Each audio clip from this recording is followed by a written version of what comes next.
Hello and welcome to the Cat Who Project. And in today's episode, we are catching up with a favourite of mine, Mr. Odd Bunsen. Bunsen is a photographer for the Daily Fluxion, and we first met him in the first Cat Who book. He wasn't in that book a huge amount, but he was in it enough to have some cracking lines and to become one of my favourite characters. In book one, he was described as noisy and cocky, and Quill really liked him.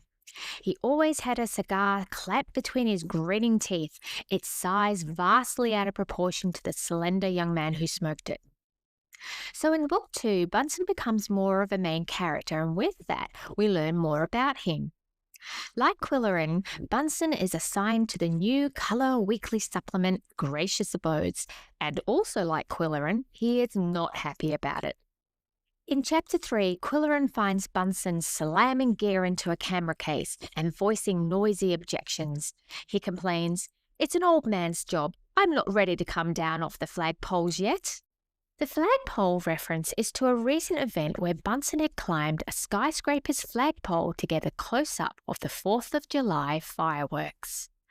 Bunsen was the Daily Flux's photography specialist, and he was usually the one they assigned to train wrecks and 5-alarm fires. But here he was about to go and photograph a home for an interior design supplement. He voices his skills to a very grumpy Mrs. Tate while photographing her room. She complains about the time he's taking, and he replies, "A national magazine would take 2 days to photograph what I've done in a morning."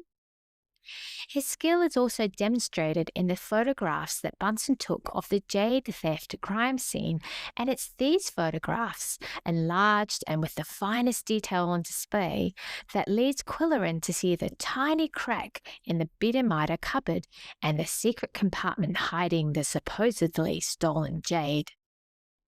This passage from Chapter 20 demonstrates Quillerin's admiration for Bunsen's talent. Quillerin examined it closely and marvelled at the detail in Bunsen's photo. The grain of the wood stood out clearly, and whatever lighting the photographer had used gave the furniture a 3-dimensional quality. The chased metal around the tiny keyhole was in bold relief. A fine line of shadow accentuated the edge of the drawer across the bottom. We also get a glimpse into Bunsen's private life. We learn that he has a wife, 6 kids, mortgage repayments, and orthodontist bills. Quillerin teases Bunsen, saying, "Why don't you cut out those expensive cigars? They must cost you at least 3 cents apiece." Later in the book, Bunsen pulls another up the flagpole stunt, but this time he's drunk. The pair had been at the press club where Bunsen had downed a couple of double martinis, and this is after having a scotch at David Lyke's apartment not long before. Then, after a T-bone steak, Bunsen indulged in a brandy.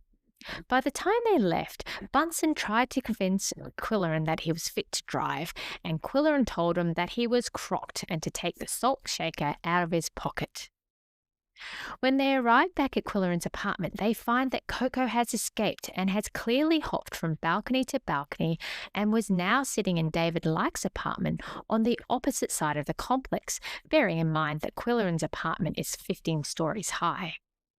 Before he knew it, the very drunk Bunsen had climbed the railing and was now jumping from railing to railing, balcony to balcony, following in Coco's 4 footsteps, singing up a storm at the same time.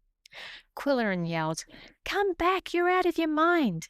Odd responds, "Odd Bunsen to the rescue," as he runs the length of the balcony and negotiated the leap to the next one.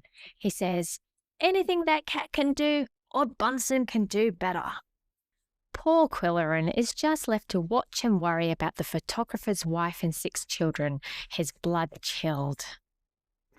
Bunsen was just as cheeky in book 2 as he was in the first book, and he loves to tease Quill. This was my favourite in Chapter 3, when Quill is complaining about not having a decent date for months. Bunsen suggests Fran Unger. Quill replies, "Are you kidding?" To which Bunsen replies, "A man of your age can't be too fussy." But we also get to know Bunsen as the family man trying to make a living to support his family, which is really nice. But he's a great character. He's a photographer who believes in his own skills and who really is quite the artist. He's also a daredevil who will jump from balcony to balcony 17 stories high and will climb flagpoles to get that perfect shot. Well, that's it for this episode of the Cat Who Project. I hope you enjoyed it. My name is Rohan. Thank you for listening, and I shall see you again in the next episode. Bye now.